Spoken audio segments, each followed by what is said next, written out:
Good. Are we on? Yes. Good afternoon, everyone. Listen, I thought I'd just jump on and I wanted to talk a little bit about democracy, about the right for people to vote, because I don't know if you guys have been following my other social media channels, but I've had this thing happen to me now, and it's happened to me twice. And it may sound petty to you guys, all right? I was in the supermarket the other day and I heard somebody, like a woman, walk past me. I was like walking past the noodle section. And look, guys, I'm not going to lie. I love a good noodle. I do. I can't help those spicy noodles. I take them every time. Now, some woman was walking past me, or I can't remember. I passed a woman and she said, she used the word noogles. And she had a very, very strong South Yorkshire accent. And she said, I'm not going to, I am going to do it. She said something like, Chloe, shall we get some noogles? And I thought, right, okay, there is no such word as noogles. It does not exist. Not in any of the languages I know, which is English, Arabic, Russian, and Ukrainian. No word exists called noogles. It's noodles. Again, today I was in another supermarket, and I don't know whether I was consciously trying to listen for this, but I heard another one saying, we've promised Edward to bring him some noogles or something. And I started to think, I was thinking like, right, should everybody be allowed to vote? Like, really? Should everybody have the right to vote? And then I started to think about, like, what kind of a ridiculous situation we are in the United Kingdom. You only have to look at the politicians we have. And I think it's quite clear that not everybody should have the right to vote. Some politicians that we have, some of our perceived leaders, have no sort of skills or skill set. And I mean, look, there's lots of politicians, and I could go on for hours, and I have done, about the absolute incompetencies. So picture the United Kingdom, or whatever country has democracy, as a big ship. Big creepy ship heading out into rough waters. Like, who should steer that ship? Should the owner steer it? Like the owner of the ship? I mean, he's a decent bloke. He's strong. He's wealthy.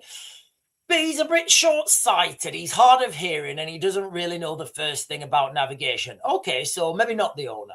What about the crew? A noisy bunch of lads shouting over each other, each one convinced he or she is the best pilot because they can shout the loudest or promise the quickest route to calmer seas or more grog. I mean, that's where we are at the moment, right? That is literally where we are at the moment. We don't have a captain of the United Kingdom. We literally have somebody who's promising the most free stuff. And it seems that's how we get elected now. But nobody seems to like, and because we've got people voting who in my opinion, should not have who should not be allowed to vote, the problems that we get, sorry, I'll put the chat on. The problems that we get are, every time there's an election, whoever promises the most free stuff or the most populist usually gets in. Nobody asks, how are you going to pay for that free stuff? And this is why we have this problem where, politicians promise the world and don't deliver anything, because they have to promise the world, because most of the people who are voting for them are a bit thick. And that's the reality. That is really the reality, guys, where we are right now. So the government, I would say, they've got chance. They've got some chance. They've got some loud noises, but they don't have any charts. They don't have any training. They don't have any real clue about the stars or the winds. But people vote on them every turn. Why? Because the majority decides. And this is how crazy democracy is, right? It was Winston Churchill who said, democracy is a terrible form of governance until you see the alternatives. So it really is like ridiculous, like the whole democracy thing, and that everybody's opinion is equal. Like my opinion is equal to, my opinion being in the military since 1999. Yeah, yeah, 1999. Operational tours all over the world, experienced in like cultures, different languages, different skills, military industrial complex, government strategic analysis. My vote is just as equal as Chloe's vote, who works on the tills in, in the local discount store. And I've got nothing against Chloe, who works on the tills at the local discount. I'm just saying her opinion is not as equal as mine. She doesn't know as much as me. And that's the reality. I'm not being rude to Chloe. I'm telling Chloe and people that there are a lot of people who have no idea what's happening in the world, but they're still allowed to vote. It's ridiculous. Now, that's democracy. Governing isn't a popularity contest or who gets the catchiest slogan. It's a skill, like being a doctor, a ship's captain, or even a carpenter or a soldier. You wouldn't just let anyone operate on your nan because everyone's opinions matter. Imagine it, right?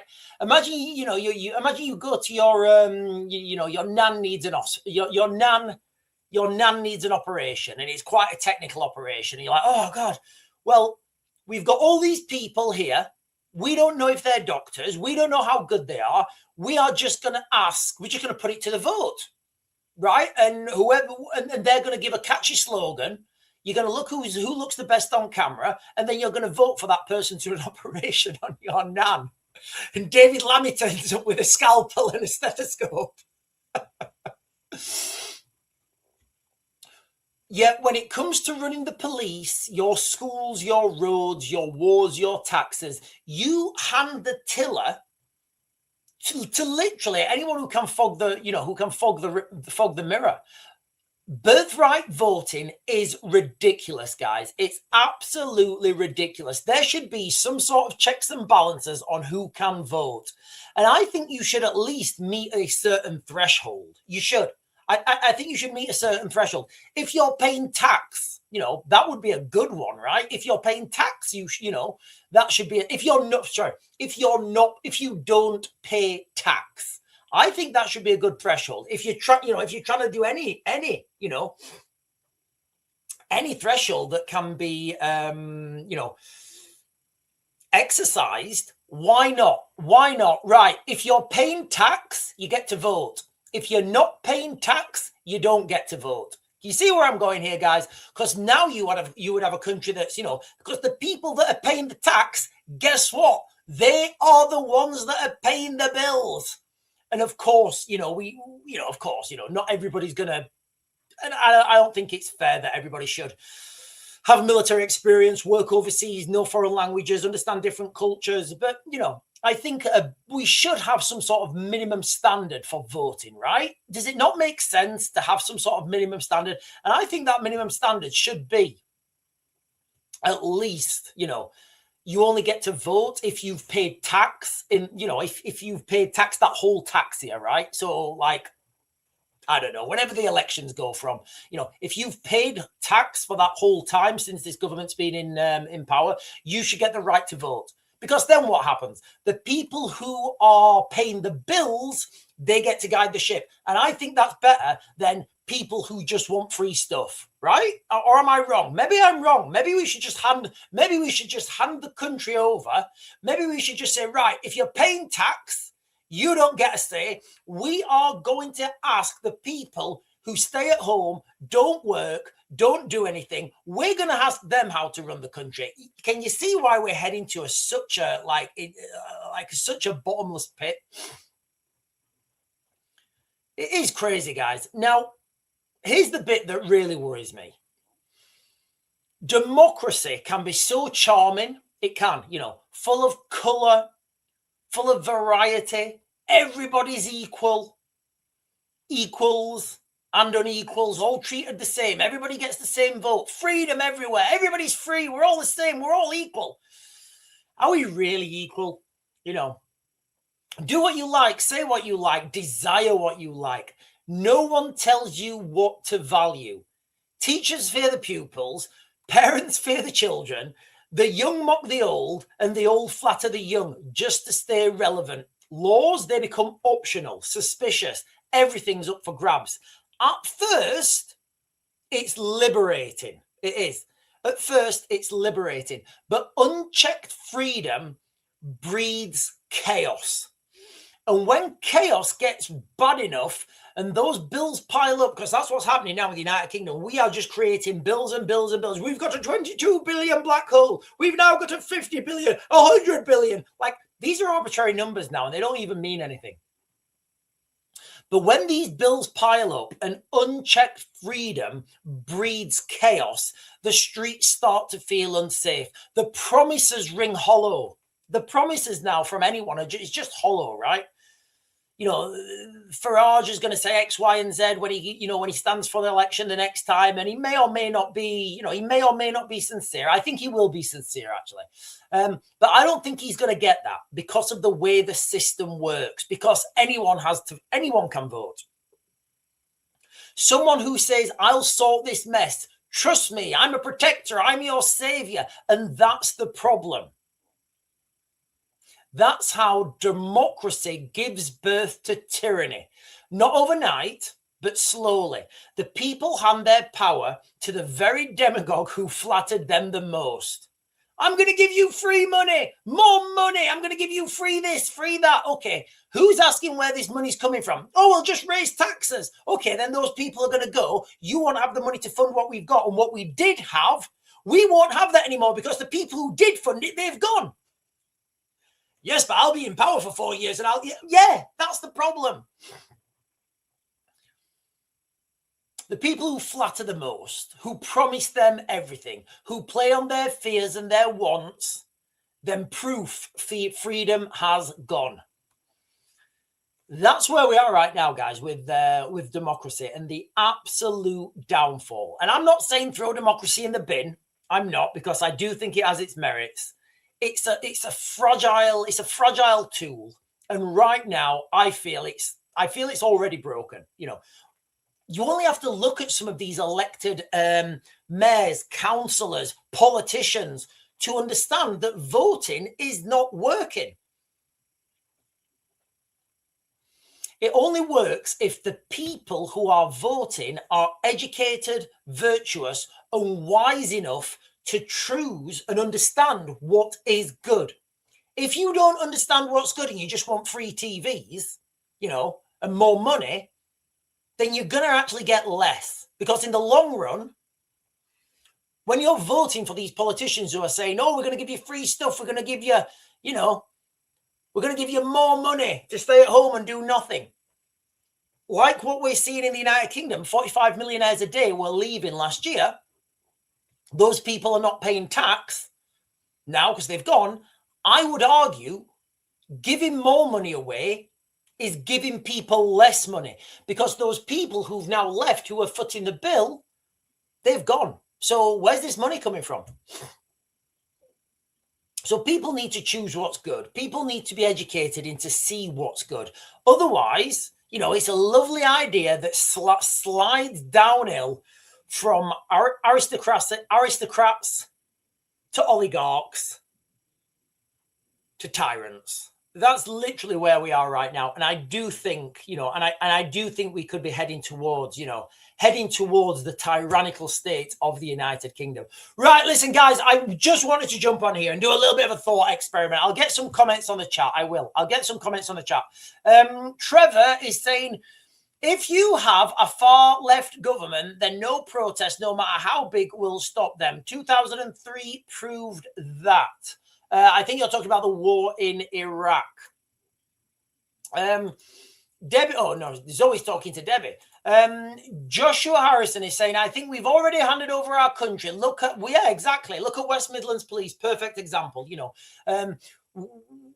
We vote for these people, but a lot of the people who are voting, I would say they shouldn't have the right to vote. Now, I'm not saying anyone's better than anyone else, but they clearly are. I'm not saying that not everybody's equal in the eyes of the law. What I'm saying is, if Chloe turned up and she was saying things like, have you got any pot noodles? And I was asking her to write me a report on the agricultural situation in Eastern Donetsk, I kind of take that report with a pinch of salt, all right? And I don't mean to be rude by that.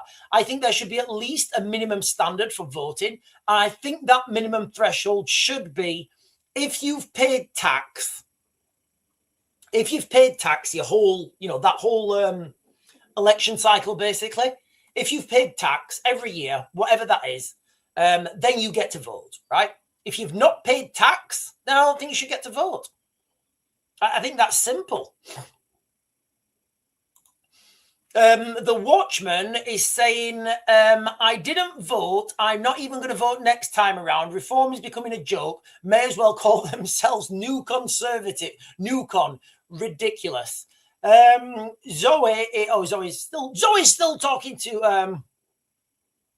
Right, let me jump. Right, I'm going to jump down, guys. There's quite a few comments, and I'm only jumping on for quite a little bit of... only jumping on for a little bit. Merrick Wells is saying, if someone does something, it costs me money. If someone does something, my money loses value. What? Hang on. What's it? Right. Oh. Hang on. My 2 iron laws of politics. Right. Okay. Sorry, I missed this bit. My 2 iron laws of politics. If someone does something, it costs me money.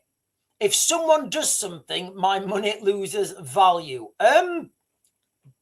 I think what we're getting at there is giving people free money is never free, right? Baron is saying, why are we so obsessed in other countries but not our own?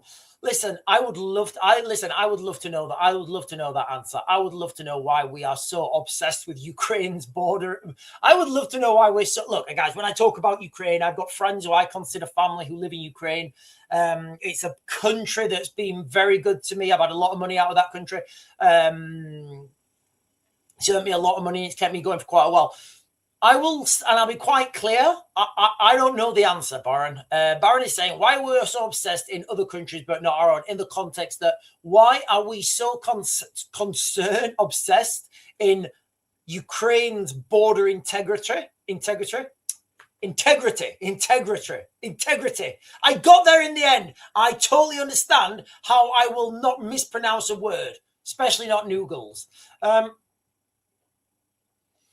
But yeah, but it seems like we don't even care about our own. It's ridiculous. It is absolutely ridiculous. Debbie Doom is saying, "Sure for Prime Minister." I'm too straight. I'm too straight down the line, guys. I wouldn't want to be Prime Minister. Maybe king, and I could grow my hair and have a fantastic sword. No, I mean a real sword. Yeah, if I was a king, I'd have a fantastic sword. And Debbie Doom is saying, "Noogles." Right, this is the last comment, guys. Trevor Pritchard is saying, just watch the video of a lot of Gen Z are looking decades older because of the Botox, etc. they're using. Right, I can't leave that as my last comment. Where's that comment about countries' integrity? I totally understand some words are difficult to pronounce, but not noodles. Right, Baron, I'm going to leave this with the last comment, guys, okay? Because I don't want the... why we are so obsessed in other countries, but not our own integrity. I don't know, guys. I really don't know. Right, listen, guys, I'm going to close this down now. This is just a quick jump on. So I wanted to jump on. I wanted to talk about democracy. I wanted to talk about how it's flawed in every way and how things are changing and the new world order is appearing. I'm not convinced we're going to get I'm not convinced we're going to get another national election in the United Kingdom. I'm really not. I really don't. I could argue that there is strong evidence that it's just not going to happen. For example, if we're in a state of conflict and the government decides to pool power like they did in the Second World War, they make like a war. What was it? They had like a war government or something where they just came together and they said, right, we're not going to have. Can you imagine? The Tories and the Conservatives? Reform will be swizzled like a bedizzle. That's how you keep reform out, guys. You don't have an election. Why would you have an election if you know you're going to lose it? Why would you do that? Sean, did you have your head shaven in the forces? Yes, I did. No, it was number 4 all over. That's what you had to have. Everybody had to have number 4 all over. Right, I'm going to close this down. I will be back on later tonight, ladies and gentlemen. I'll be back on at 8. I bid you good afternoon. Do go about your business and just think about that. In fact, this is a question. I want everybody to have a think about this. Should everybody have the right to vote? Should everybody have the right to vote? I don't think they should. I think there should be some sort of minimum standard. And I think that minimum standard should be at least paying tax, right?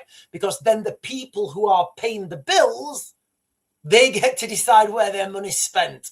Does that seem controversial, guys? Does that seem controversial that the people that are paying the bills get to decide where that money's spent? I don't think that's outlandish. Anyway, ladies and gentlemen, I'll see you guys at 8.